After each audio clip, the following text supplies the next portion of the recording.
এইবাৰ যোৰহাট আৰক্ষীক open challenge কৰিছে চোৰৰ দলে। যোৰহাট সদৰ থানাৰ সমীপতে তথা আৰক্ষী অধীক্ষকৰ কাৰ্যালয়ৰ সন্মুখতে থকা যোৰহাটৰ যি কংগ্ৰেছ ভৱন, সেই কংগ্ৰেছ ভৱনত এটা দিনৰ ব্যৱধানত দুবাৰকৈ চুৰিকাণ্ড সংঘটিত হৈছে। আৰু এই চুৰিকাণ্ড অতিকৈ আমোদজনক। আমি দেখুৱাম যে যোৰহাটৰ যি এটি ৰোডৰ কাষত, ঠিক সেইদৰে যোৰহাটৰ জিলা পুথিভঁৰালৰ সমীপতে যি জিলা আয়ুক্ত কাৰ্যালয়, আৰক্ষী অধীক্ষকৰ কাৰ্যালয়, তাৰ নিচেই কাষতে আছে যোৰহাট জিলা কংগ্ৰেছৰ যিটো কংগ্ৰেছ ভৱন, যিটো জিলা কাৰ্যালয়। আৰু তাতে 20 মাৰ্চৰ নিশা চুৰিকাণ্ড সংঘটিত হৈছিলে। আৰু তাৰ সমান্তৰালকৈ 21 তাৰিখৰ নিশাও চুৰিকাণ্ড সংঘটিত হৈছে। আৰু চোৰে কি বস্তু নিলে সেই কথা জানিলে, অৰ্থাৎ এই কথাই আমোদৰো সৃষ্টি কৰিছে। কিয়নো আমি দেখুৱাইছোঁ যে যোৰহাটৰ যিটো কংগ্ৰেছ ভৱন, সেই কংগ্ৰেছ ভৱনত নিশা 20 মাৰ্চৰ নিশা চুৰিকাণ্ড সংঘটিত হৈছিলে। যিহেতু যোৰহাট নগৰৰ এটি ৰোডত এখন উৰণীয়া সেতু নিৰ্মাণৰ কাম চলি আছে, তাৰ বাবে সেই পথটোৰ দুই কাষে থকা ভৱনসমূহৰ যি মাটি অধিগ্ৰহণ কৰা হৈছে, তাৰ বাবে একাংশ ভৱনৰ কিছু অংশ ভাঙি পেলোৱা হৈছে। যোৰহাটৰ যিটো জিলা কংগ্ৰেছৰ যিটো মুখ্য কাৰ্যালয় ভৱন, কংগ্ৰেছ ভৱন, সেই কংগ্ৰেছ ভৱনটোৰ কিছু অংশ বৰ্তমান ভাঙি থকা হৈছে। আৰু তাৰে সুযোগ গ্ৰহণ কৰিলে চোৰৰ দলে। আৰু 20 মাৰ্চৰ নিশা কি হ'ল, মই বিষয়ববীয়া আছে যোৰহাট জিলা কংগ্ৰেছৰ অভিজিৎ দা আছে, কি হৈছিলে 20 মাৰ্চৰ নিশা চোৰে কি চুৰ কৰিছিলে আপোনালোকৰ ইয়াৰ পৰা? মানে একচুৱেলি 20 মাৰ্চৰ নিশা কি চুৰ কৰিছিলে সেইটো এটা আজব কাণ্ড। মানে বস্তুটো এনেকুৱা হ'ল যে আমাৰ যোৱাকালি এখন প্ৰেছ মিট আছিল। তাৰ কাৰণে আমাৰ অফিচ আমাৰ যিসকল অফিচৰ কাৰ্যালয়ৰ আমাৰ কৰ্মচাৰী আছে, তেওঁলোক আহোঁতেও 10:30 11টা বাজে। তো আহি পেলাই যেতিয়া প্ৰেছ মিটৰ কাৰণে আমি প্ৰথম মাইকটো দৰকাৰ হ'ল, তো সেই মাইকৰ ভাই অকণমান তাৰপিছত কি হ'ল, মাইকটো যেতিয়া আমাৰ দৰকাৰ হ'ল, তেতিয়া আমাৰ অফিচৰ যিজন কৰ্মচাৰী তেওঁ চাই দেখিলে যে মাইকৰ মেচিনটো নাই। তো তাৰপিছত তেওঁলোকে অনুসন্ধান কৰি কাষতে দেখিলে যে মাইকৰ মেচিনটোৰ লগতে কাৰ ছাইডতে এটা আমাৰ ইনভাৰ্টাৰ আছিলে লুমিনাছ কোম্পানীৰ, সেই ইনভাৰ্টাৰটো নাই। লগালগ আমাৰ অফিচৰ কাৰ্যালয়ৰ যিসকল বিষয়ববীয়া আছিলে, তেওঁলোকে আমাৰ সভাপতিৰ লগতে আমাৰ যিসকল ইয়াৰ দায়িত্বত থকা ব্যক্তি, তেওঁলোকক জনালে।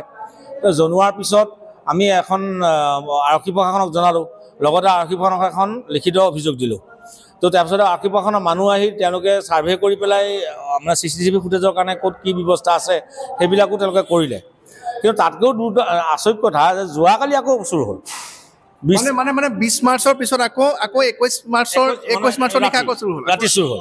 আৰু তাতকৈও আচৰিত কথা যে এইবাৰ আকৌ লৈ গৈ বেটেৰীটো, মানে ইনভাৰ্টাৰটো মেচিনটো লৈ গৈছিলে, এইবাৰ আকৌ বেটেৰীটো লৈ গ'ল। আৰু বেটেৰীটো লৈ যাওঁতে তেওঁলোকে কি কৰিছে, যিহেতু বেটেৰীটো অলপ গধুৰ, আগদিনাখন চাগে নিবলৈ অসুবিধা হ'ল, তেওঁলোকে যাৰ যোগেদি চুৰ কৰে তেওঁলোকৰ মালিকসকলেও চাগে গালি পাৰিলে, বেটেৰীটো কেলৈ এৰি থৈ আহিলি।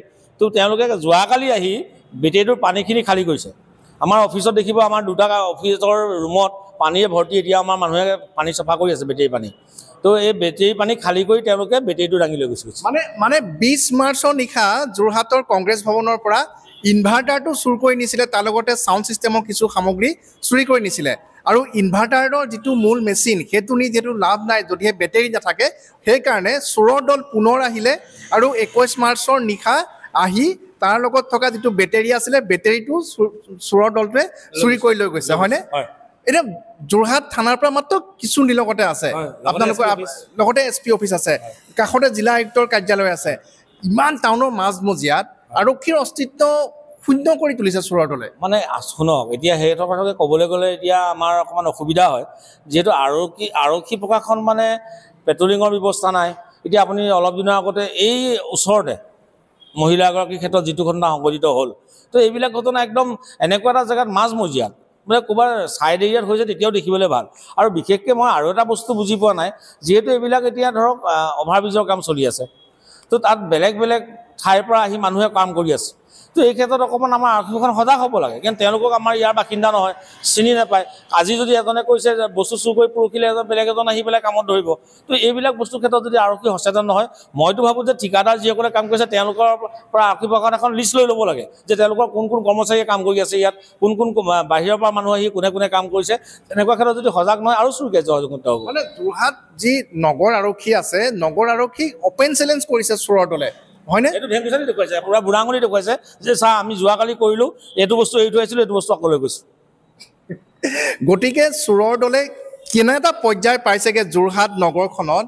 আমি উচ্চপদস্থ আৰক্ষী বিষয়াসকলক আহ্বান জনাম, বিশেষকৈ যোৰহাট নগৰ আৰক্ষীৰ যি পুতলগা অৱস্থা, আমি পুতলগা ছবি দেখিবলৈ পাইছোঁ যে যোৰহাট নগৰৰ মাজমজিয়াত এটা ভৱনতে এদিন চুৰি কৰে আৰু থাকি যোৱা সামগ্ৰীখিনি চুৰি কৰিবৰ বাবে পিছদিনা চোৰৰ দল আকৌ আহে, আকৌ আহি আকৌ পুনৰ চুৰি কৰি লৈ যায়। আৰু এতিয়ালৈকে আৰক্ষীয়ে চোৰৰ পম খেদিবলৈ সক্ষম হোৱা নাই। ধাৰাবাহিকভাৱে চুৰিকাণ্ড সংঘটিত হৈ আছে আৰু এই চুৰিকাণ্ডসমূহ একোটা সৰু সৰু চুৰিকাণ্ড বুলি আৰক্ষীয়ে যেন অৱহেলা দৃষ্টিৰে চাই আহিছে আৰু তাৰে ফল ভোগ কৰিব লগা হৈছে যোৰহাটৰ সৰ্বসাধাৰণ ৰাইজে। আৰু এই ক্ষেত্ৰত যোৰহাট আৰক্ষীয়ে সষ্টম হৈ যাতে চোৰৰ দলৰ বিৰুদ্ধে ব্যাপক অভিযান চলায় যোৰহাটবাসীৰ ৰাইজে তাকেই কামনা কৰিছে। যোৰহাটৰ পৰা Gautam Bora, news 18 Assam, north east. আপুনি বিচৰা বাতৰি পাব কেৱল নিউজ 18 এপত। নিউজ 18 এপ ডাউনলোড কৰিবলৈ স্কেন কৰক এই QR কোড। গুগল প্লে ষ্টৰতো পাব এই নিউজ 18 এপ।